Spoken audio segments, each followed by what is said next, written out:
Let's read Animal Farm by George Orwell. This is part 5th. As winter drew on, as winter drew on, Molly became more and more troublesome. She was late for work every morning and excused herself by saying that she had overslept. And she complained of mysterious pains, although her appetite was excellent. On every kind of pretext, she would run away from work and go to the drinking pool, where she would stand foolishly gazing at her own reflection in the water. But there were also rumors of something more serious.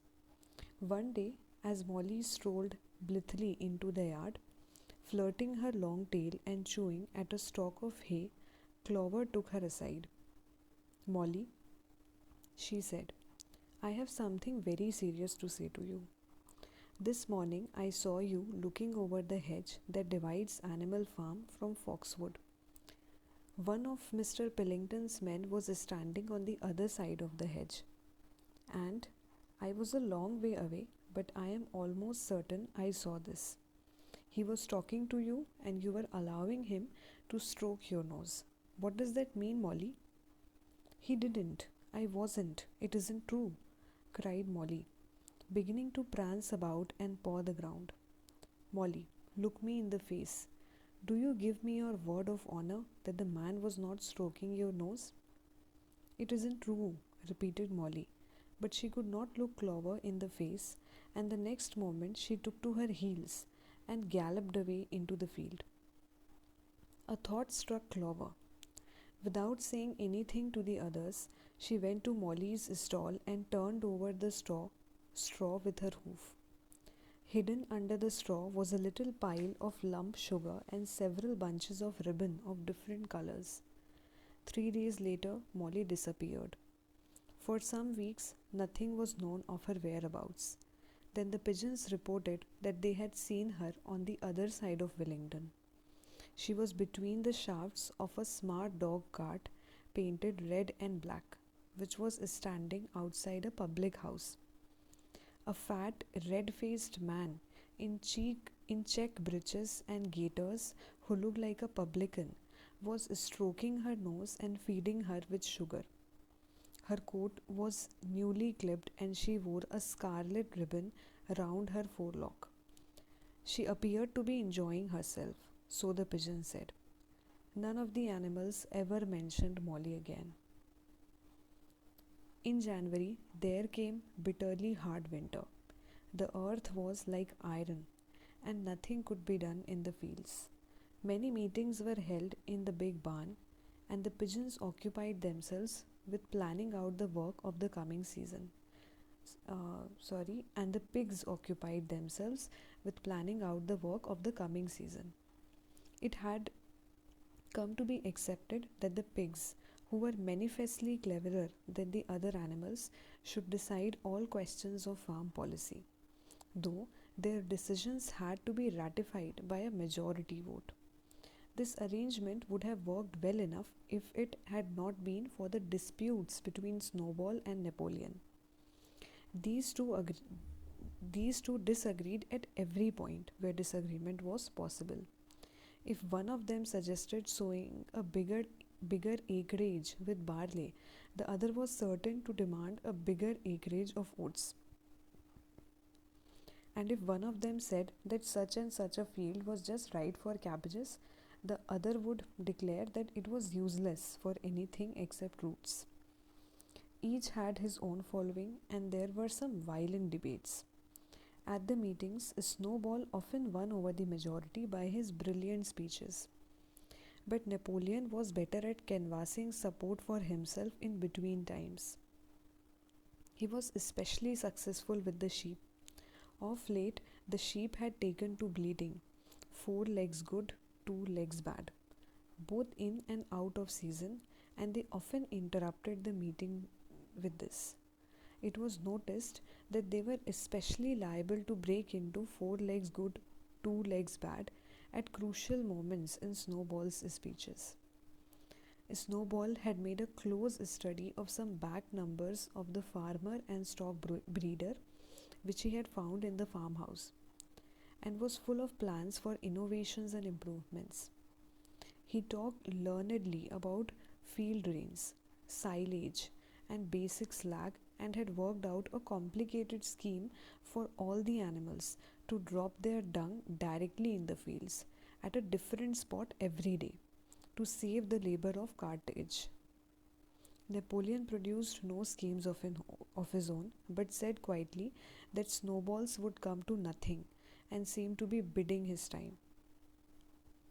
But all of their controversies, none was so bitter as the one that took place over the windmill. In the long pasture not far from the farm buildings, there was a small knoll, which was the highest point on the farm.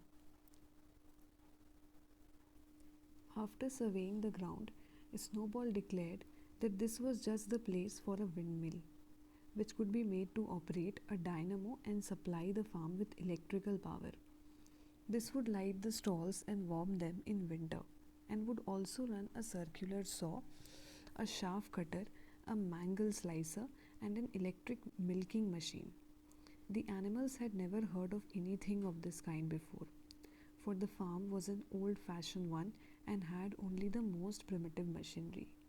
And they listened in astonishment while Snowball conjured up pictures of fantastic machines which would do their work for them, while they grazed at their ease in the fields or improved their minds with reading and conversation. Within a few weeks, Snowball's plans for the windmill were fully worked out. The mechanical details came mostly from three books which had belonged to Mr. Jones: 1000 Useful Things to Do About the House, Every Man His Own Bricklayer, and Electricity for Beginners. Snowball used as his study a shed which had once been used for incubators and had a smooth wooden floor suitable for drawing on. He was closeted there for hours at a time, with his books held open by a stone and with a piece of chalk gripped between the knuckles of his trotter. He would move rapidly to and fro, drawing in line after line and uttering little whimpers of excitement. Gradually, the plans grew into a complicated mass of cranks and cogwheels, covering more than half the floor, which the other animals found completely unintelligible but very impressive. All of them came to look at Snowball's drawings at least once a day. Even the hens and ducks came, and were at pains not to tread on the chalk marks. Only Napoleon held aloof. He had declared himself against the windmill from the start. One day, however, he arrived unexpectedly to examine the plans. He walked heavily round the shed, looked closely at every detail of the plans, and snuffed at them once or twice, then stood for a little while contemplating them out of the corner of his eye. Then suddenly he lifted his leg, urinated over the plants, and walked out without uttering a word. The whole farm was deeply divided on the subject of the windmill. Snowball did not deny that to build it would be a difficult business. Stone would have to be carried and built up into walls. Then the sails would have to be made, and after that there would be need for dynamos and cables. How these were to be procured, Snowball did not say, but he maintained that it could all be done in a year, and thereafter, he declared, so much labor would be saved that the animals would only need to work 3 days a week. Napoleon, on the other hand, argued that the great need of the movement was to increase food production, and if and that if they wasted time on the windmill, they would all starve to death. The animals formed themselves into two factions under the slogan, "Vote for Snowball and the 3 days week," and "Vote for Napoleon and the full manger." Benjamin was the only animal who did not side with either faction. He refused to believe either that food would become more plentiful or that the windmill would save work. Windmill or no windmill, he said, life would go on as it had always gone on, that is, badly. Apart from the disputes over the windmill, there was the question of the defense of the farm. It was fully realized that though the human beings had been defeated in the Battle of the Cowshed, they might make another and more determined attempt to recapture the farm and reinstate Mr. Jones. They had all the more reason for doing so because the news of their defeat had spread across the countryside and made the animals on the neighboring farms more restive than ever. As usual, Snowball and Napoleon were in disagreement.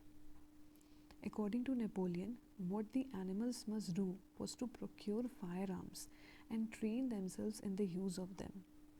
According to Snowball, they must send out more and more pigeons and stir up rebellion among the animals on the other farms. The one argued that if they could not defend themselves, they were bound to be conquered. The other argued that if rebellions happen everywhere, they would have no need to defend themselves. The animals listened first to Napoleon, then to Snowball, and could not make up their minds which was right. Indeed, they always found themselves in agreement with the one who was speaking at the moment.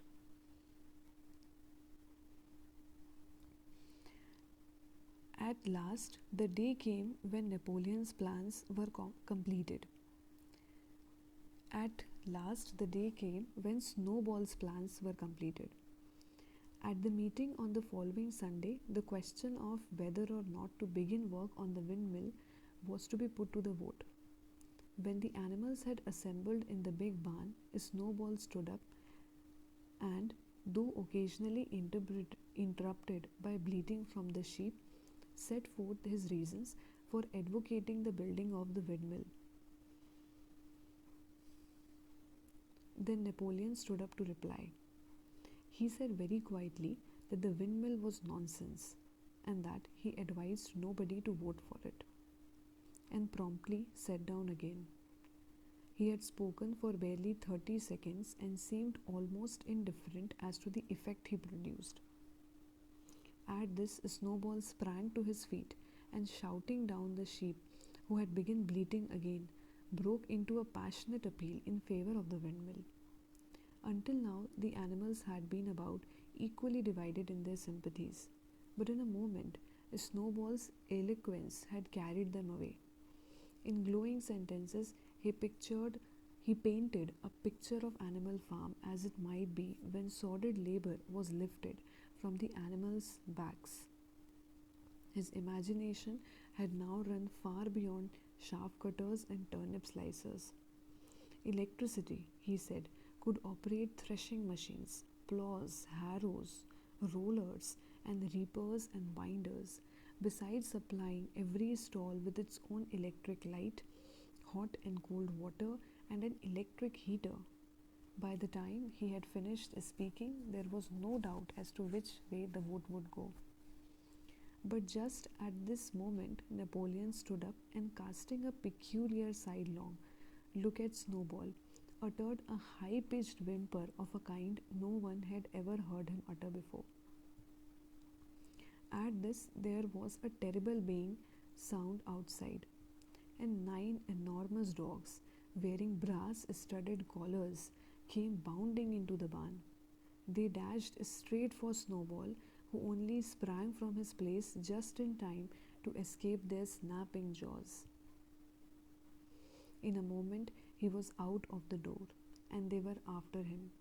Too amazed and frightened to speak, all the animals crowded through the door to watch the chase. Snowball was racing across the long pasture that led to the road. He was running as only a pig can run, but the dogs were close on his heels. Suddenly he slipped, and it seemed certain that they had him. Then he was up again, running faster than ever. Then the dogs were gaining on him again. One of them all but closed his jaws on Snowball's tail, but Snowball whizzed it free just in time. Then he put on an extra spurt and, with a few inches to spare, slipped through a hole in the hedge and was seen no more. Silent and terrified, the animals crept back into the barn. In a moment, the dogs came bounding back. At first, no one had been able to imagine where these creatures came from. But the problem was soon solved. They were the puppies whom Napoleon had taken away from their mothers and reared privately. Though not yet full grown, they were huge dogs and as fierce looking as wolves. They kept close to Napoleon. It was noticed that they wagged their tails to him in the same way as the other dogs had been used to do to Mr. Jones. Napoleon, with the dogs following him, now mounted on to the raised portion of the floor where Major had previously stood to deliver his speech. He announced that from now on the Sunday morning meetings would come to an end. They were unnecessary, he said, and wasted time. In future, all questions relating to the working of the farm would be settled by a special committee of pigs, presided over by himself. These would meet in private and afterwards communicate their decisions to the others. The animals would still assemble on Sunday mornings to salute the flag, sing Beasts of England, and receive their orders for the week. But there would be no more debates.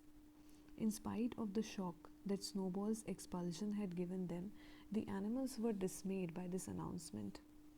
Several of them would have protested if they could have found the right arguments. Even Boxer was vaguely troubled. He set his ears back, shook his forelock several times, and tried hard to marshal his thoughts. But in the end, he could not think of anything to say. Some of the pigs themselves, however, were more articulate. 4 young porkers in the front row uttered shrill squeals of disapproval, and all 4 of them sprang to their feet and began speaking at once.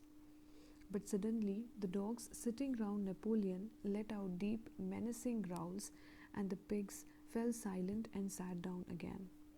Then the sheep broke out into a tremendous bleating of 4 legs good, 2 legs bad, which went on for nearly a quarter of an hour and put an end to any chance of discussion. Afterwards, a squealer was sent round the farm to explain the new arrangement to the others. "Comrades," he said, "I trust that every animal here appreciates the sacrifice that Comrade Napoleon has made in taking this extra labor upon himself. Do not imagine, comrades, that leadership is a pleasure. On the contrary, it is a deep and heavy responsibility. No one believes more firmly than Comrade Napoleon that all animals are equal. He would be only too happy to let you make your decision for yourselves. But sometimes you might make the wrong decisions, comrades, and then where should we be? Suppose you had decided to follow Snowball with his moonshine of windmills, a Snowball who, as we now know, was no better than a criminal." "He fought bravely at the Battle of the Cowshed," said somebody. "Bravery is not enough," said Squealer. "Loyalty and obedience are more important. And as to the Battle of Cowshed, I believe the time will come when we shall find that Snowball's part in it was much exaggerated. Discipline, comrades, iron discipline. That is the watchword for today. One false step and our enemies would be upon us. Surely, comrades, you do not want Jones back." Once again, this argument was unanswerable. Certainly, the animals did not want Jones back. If the holding of debates on Sunday mornings was liable to bring him back, then the debates must stop. Boxer, who had now had time to think things over, voiced the general feeling by saying, "If Comrade Napoleon says it, it must be right." And from then on he adopted the maxim, "Napoleon is always right," in addition to his private motto of "I will work harder."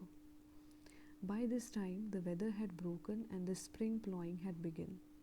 The shed where Snowball had drawn his plans of the windmill had been shut up, and it was assumed that the plans had been rubbed off the floor. Every Sunday morning at 10 o'clock, the animals assembled in the big barn to receive their orders for the week. The skull of old Major, now clean of flesh, had been disinterred from the orchard and set up on a stump at the foot of the flagstaff beside the gun. After the hoisting of the flag, the animals were required to file past the skull in a reverent manner before entering the barn. Nowadays, they did not sit all together as they had done in the past. Napoleon, with Squealer and another pig named Minimus, who had a remarkable gift for composing songs and poems, sat on the front of the raised platform, with the 9 young dogs forming a semicircle round them, and the other pigs sitting behind. The rest of the animals sat facing them in the main body of the barn. Napoleon read out the orders for the week in a gruff, soldierly style, and after a single singing of Beast of England, all the animals dispersed. On the third Sunday after Snowball's expulsion, the animals were somewhat surprised to hear Napoleon announce that the windmill was to be built after all. He did not give any reason for having changed his mind, but merely warned the animals that this extra task would mean very hard work. It might even be necessary to reduce their rations. The plans, however, had all been prepared down to the last detail. A special committee of pigs had been at work upon them for the past 3 weeks. The building of the windmill, with various other improvements, was expected to take 2 years. That evening, Squealer explained privately to the other animals that Napoleon had never in reality been opposed to the windmill. On the contrary, it was he who had advocated it in the beginning, and the plan which Snowball had drawn on the floor of the incubator shed had actually been stolen from Napoleon's papers. The windmill was in fact Napoleon's own creation. Why, then, asked somebody, had he spoken so strongly against it? Here Squealer looked very sly. That, he said, was Comrade Napoleon's cunning. He had seemed to oppose the windmill simply as a maneuver to get rid of Snowball, who was a dangerous character and a bad influence. Now that Snowball was out of the way, the plan could go forward with his interference. This, said Squealer, was something called tactics. He repeated a number of times, "Tactics, comrades, tactics," skipping round and whisking his tail with a merry laugh. The animals were not certain what the word meant, but Squealer spoke so persuasively, and the 3 dogs who happened to be with him growled so threateningly that they accepted his explanation without further questions.